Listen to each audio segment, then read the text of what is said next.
मेरे ख्याल से ना उनमें इंसानियत बहुत ज़्यादा थी, चाहे मज़हब कोई भी था, हिंदू थे, मुस्लिम, क्रिश्चियन जो भी थे, लेकिन उनमें इंसानियत सबसे ज़्यादा देखी गई है। क्योंकि उन्होंने यतीम लड़कियों की शादी करवाई है, यतीम बच्चों के सर पे हाथ रखा है, यानी कि उनका इंडिया को डेवलप करने में बहुत ज़्यादा हाथ है। कि 102 बिलियन डॉलर की उनकी चैरिटी थी। अच्छा, देखो अगर आप उसकी ज़िंदगी को देखें तो बिल्कुल सिंपल सा था, ठीक है ना। उन लोगों ने कोई ऐसी बड़ी बड़ी ब्रांड्स के कपड़े पहने ना, उसकी ऐसी बिल्कुल सीधी सारी ज़िंदगी थी। उसने फोकस किया अपने काम पे, ठीक है। वो दुनिया को नहीं देखते दुनिया क्या कर रही है, वो अपने आप को देखते थे मैं क्या करूँ, मैं कहाँ खड़ा हूँ। बहुत बड़ी खबर सामने आई थी, सर रतन टाटा की कल डेथ हो गई थी। और ये न्यूज़ जैसे ही सोशल मीडिया पर आई तो बहुत से लोगों को तो यकीन नहीं हुआ कि ये सानेहा पेश आ गया है।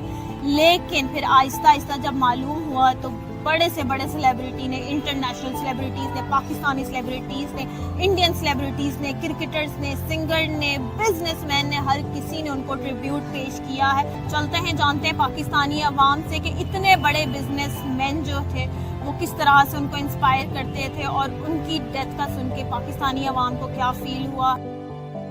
बात करें सर रतन टाटा की, एक बहुत बड़े बिजनेसमैन थे, एक बहुत बड़े बिजनेस टाइकून थे और वो अब इस दुनिया में नहीं रहे हैं। उनका बिजनेस तो बहुत ज़्यादा ही फैला हुआ था। अगर हम बात कर ले एयरलाइंस की बात कर ले, ताज होटल्स की बात कर ले, या उसके अलावा हम गाड़ियों की बात कर ले, स्टील मिल्स की बात कर ले, हर चीज़ में वो फैले हुए थे। क्या कहना चाहेंगे किस तरह से वो एक बिजनेसमैन को इंस्पायर करते थे? मैडम बिजनेस तो एक बात अलग है ना, वो तो हर बंदे के अंदर होता है, बिजनेस की एबिलिटी होती है। उनमें ना एक अलग ही बात थी, जैसे कि हमने पढ़ा हुआ था कि 102 बिलियन डॉलर की उनकी चैरिटी थी। अच्छा, जी जी, इतनी ज़्यादा चैरिटी थी। और अक्सर हम दूसरे बिजनेसमैन देख सकते हैं उनमें इतनी ज़्यादा चैरिटी नहीं है। जैसे अंबानी में नहीं है। हाँ, अंबानी में नहीं है, आप खुद ही देख सकते हैं। इसलिए मैं तो इस वजह से उन्हें प्रेफर करती कि उनमें ना चैरिटी की एक बहुत ही ज़्यादा हद पाई जाती थी। मेरे ख्याल से ना उनमें इंसानियत बहुत ज़्यादा थी, चाहे मज़हब कोई भी था, हिंदू थे, मुस्लिम, क्रिश्चियन जो भी थे, लेकिन उनमें इंसानियत सबसे ज़्यादा देखी गई है। क्योंकि उन्होंने यतीम लड़कियों की शादी करवाई है, यतीम बच्चों के सर पे हाथ रखा है, यानी कि उनका इंडिया को डेवलप करने में बहुत ज़्यादा हाथ है। बिल्कुल बिल्कुल। जो जीडीपी ना इंडिया की, अगर उसमें से रतन टाटा को निकाल दिया तो वो कुछ भी नहीं है। चाहे वो देखिए ना अंबानी है, कोई भी है, या गौतम अडानी है, उसमें से कोई भी इतना नहीं चैरिटी करा जितना रतन टाटा करते थे। इसलिए हमारे लिए उनकी रिस्पेक्ट बहुत ज्यादा है, चाहे वो गैर मजहब के हैं या चाहे वो गैर कंट्री अच्छा, के हैं। मैंने मुझे पाकिस्तानियों से बड़ी स्ट्रेंज बात लगी कि वो अंबानी को इतना ज्यादा आइडियल नहीं मानते, वो अडानी को नहीं आइडियल मानते, बहुत बड़े बड़े बिजनेसमैन हैं, इवन बिल गेट्स को वो अपना आइडियल नहीं मानते, लेकिन वो कहते हैं सर रतन टाटा की रिस्पेक्ट है। ये क्या वजूहत है कि पाकिस्तानी इतनी इज्जत करते हैं उनकी?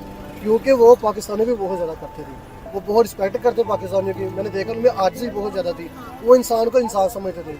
उनमें वो वहाँ शख्स जो मैंने देखा है कि वो लोगों से प्यार करते थे, प्यार के साथ साथ हाँ जी, यानी कि लोगों का ख्याल रखने वाले थे। इसलिए हमारे नज़दीक तो वो बहुत अच्छे इंसान अच्छा, आज एक बहुत अफसोसनाक खबर आई है। सर रतन टाटा जो कि इंडिया के क्या एक बहुत ही इंटरनेशनल बिजनेसमैन थे, अब वो इस दुनिया से जा चुके हैं। एज अ पाकिस्तानी क्या फील करते हैं सर रतन टाटा की डेथ पर? जी बिल्कुल, आज पता चला है कि रतन टाटा जो है वो इंतकाल कर गए हैं। वो तो एक बड़ा बिजनेस टाइकून था, जिस तरह उसके एयरलाइंस है काफ़ी और टाटा कार है, उनकी जो जीडीपी थी, जीडीपी मेरे ख्याल से वो भी क्रॉस कर गई थी, पाकिस्तान की जीडीपी क्रॉस कर गई। उसका जो रिजर्व वगैरह थे बिजनेस में, तो हमारे लिए वो इंस्पिरेशन था। काफ़ी लोगों को इंस्पायर किया उसने और बड़ा दुख हुआ। काफ़ी उसके एक स्टोरीज़ है जो मोटिवेशन देते हैं लोगों को, तो ये तो मेरे ख्याल से इंडिया के लिए भी काफ़ी बड़ा लॉस है। अच्छा, मैं जैसे आपने बात की कि उनकी एयरलाइंस थी, उनकी गाड़ियाँ थी, उनकी स्टील मिल्स थी, उनके बिजनेस बहुत फैले हुए थे। बिल्कुल, पाकिस्तान में भी बहुत ज़्यादा स्टार्टअप शुरू हुए, छोटे छोटे स्टार्टअप शुरू हुए, उनको देख के इंस्पायर होके इंडिया में भी छोटे छोटे स्टार्टअप शुरू हुए और बहुत ज़्यादा कल्चर बना के वो स्टार्टअप लोग कर रहे हैं, अपना बिजनेस शुरू कर रहे हैं। आपको या पाकिस्तानी अवाम को या वो इंडियंस को किस तरह से इंस्पायर करते थे? एक बिजनेसमैन को वो किस तरह से इंस्पायर करते थे? देखो अगर आप उसकी ज़िंदगी को देखें तो बिल्कुल सिंपल सा था, ठीक है ना। उन लोगों ने कोई ऐसी बड़ी बड़ी ब्रांड्स के कपड़े पहने ना, उसकी ऐसी तरह बिल्कुल सीधी सारी ज़िंदगी थी। उसने फोकस किया अपने काम पे, ठीक है।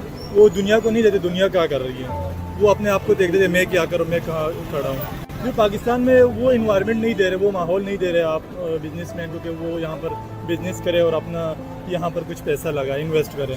तो ये बड़ा है कि इंडिया में वो चीज़ें उनको प्रोवाइड कर रही है, उनकी गवर्नमेंट भी सपोर्ट करते हैं अपने जो इसका बिज़नेस वगैरह करते हैं लोग, तो बिजनेसमैन को ये वो चीज़ें फैसिलिटी यहाँ पर हमें और अच्छा, खास आप तौर पर मुझे बिजनेस ये को नहीं बताएं देते। कि जैसे अभी कुछ महीने पुरानी ही बात थी कि टाटा ग्रुप्स ने पाकिस्तान की जीडीपी को क्रॉस कर दिया था। आपको लगता है कि अब दोबारा से टाटा ग्रुप में कोई ऐसा सीईओ आएगा जो कि इस तरह से मुल्कों की, इतने बड़े मुल्क की वो जीडीपी क्रॉस कर देगा और अपनी एक अलग लेवल पे लेके जाएगा टाटा ग्रुप को? रतन टाटा तो एक ब्रांड था, उसको तो उसकी तरह तो नहीं आ सकता। फिर उन लोगों ने काफ़ी लोग तैयार किए हुए हैं हाँ, पीछे भी, बहुत ठीक है। बहरहाल टाटा की अपनी एक पहचान थी, तो हमें काफ़ी दुख हुआ। वो एक अच्छा इंसान था, हमारे इख्तिलाफात हो सकते हैं सारी चीज़ों में, लेकिन बहरहाल वो अच्छा था। आज हम बात कर रहे हैं सर रतन टाटा की, जो कि इंडिया के बहुत बड़े बिजनेसमैन थे, टाटा ग्रुप के ओनर थे। उनकी डेथ हो गई थी कल रात को। एक बहुत बड़े बिजनेसमैन थे और उन्होंने बहुत सारे बिजनेसमैन को इंस्पायर किया था। बहुत ज़्यादा स्टार्टअप शुरू हुए थे इंडिया में। अगर हम आईटी की बात कर लें तो वहाँ पे आईटी का पूरा जो कल्चर था वो वहीं से स्टार्ट हुआ था, और पाकिस्तान में भी आईटी का कल्चर वहीं से स्टार्ट हुआ था। और उन्होंने बहुत ज़्यादा इंस्पायर किया था कि लोगों ने बहुत स्टार्टअप शुरू किए थे। क्या कहना चाहेंगे कि इतना बड़ा बिजनेसमैन बाकी बिजनेसमैन को किस तरह से इंस्पायर करता है कि उन्होंने स्टार्टअप शुरू किया? देखिए, अगर हम स्मॉल बिजनेस की बात करें तो मुझे लगता है कि जितने भी स्मॉल बिजनेस एंटरप्रेन्योरशिप थे उनके टाइम पे जब उन्होंने देखा एक ऐसी लेजेंडरी एक इन्फोर्समेंट लेकर आ रहे हैं, एक नया चीज़ इस्टेब्लिश कर रहे हैं, तो मुझे लगता है उन्होंने बड़े लोगों को एक उनका इंस्पायर किया और उनका पीओवी बदला है कि अगर हाँ होटल्स की हम बात कर लें, उनके ताज होटल थे, एयरलाइन थी, टाटा की गाड़ियाँ थी, और इवन छोटी से छोटी चीज़ भी उनकी थी, सब कुछ उस टाटा ग्रुप ने कवर किया हुआ था। क्या कहना तो चाहिए? मुझे लगता है ये इसके लिए काफ़ी आपको एक स्ट्रेंथ चाहिए मेंटली इस चीज़ को सारा कवर करने के लिए। तो हर बंदे में एक आप जब उनको देखते हैं और आपके अंदर फिर वो एनर्जी आती है कि हम भी वो चीज़ कर सकते हैं, क्योंकि एक बंदे को एडमायर ही उसका पहला स्टेप होता है कोई चीज़ अचीव करने के लिए। हेलो दोस्तों, कैसे हैं आप लोग? उम्मीद करता हूँ अच्छे होंगे। मैं भी ठीक हूँ। मैं आप लोगों के साथ एक और नई वीडियो के साथ आ गया हूँ। आप लोगों को तो पता ही है कि जो अभी फ़िलहाल में एक हमारे भारत के बहुत ही बड़े बिजनेसमैन और बहुत ही ज़्यादा अच्छे इंसान थे जो कि रतन टाटा जी, और उनका देहांत हो गया और बहुत ही गलत हुआ। और खैर जाना तो सबको होता है एक दिन, लेकिन वो बहुत ही अच्छे काम कर रहे थे, बहुत ज़्यादा ट्रस्ट कर रहे थे। हर एक वृद्धाश्रम हो या गौशाला हो या किसी गरीब या गांव में, बहुत ज़्यादा गरीब गांव को उन्होंने गोद में लिया हुआ था और बहुत ज़्यादा अच्छे काम कर रहे थे। और वो इस समय स्वर्ग से धार गए और उन्हीं के ऊपर ये वीडियो बनाया हुआ है। और इसमें पाकिस्तान के जो लोग हैं वो क्या इसके प्रति सोचते हैं और क्या उनकी भावना है, यही इस वीडियो में बताया गया है। और वो रतन टाटा जी के बारे में क्या सोचते हैं, हम तो इस वीडियो में देखा तो हमें तो लोग ज़्यादा से ज़्यादा बोल रहे हैं कि हाँ वो बहुत ही अच्छे इंसान थे, उनकी तारीफ़ें कर रहे हैं। जब हमारा दुश्मन मुल्क ही उनकी तारीफ़ें कर रहा है तो इसका मतलब वो तारीफ़ों के लायक थे। आप लोग कमेंट में ज़रूर बताना कि वो तारीफ़ के लायक थे या नहीं।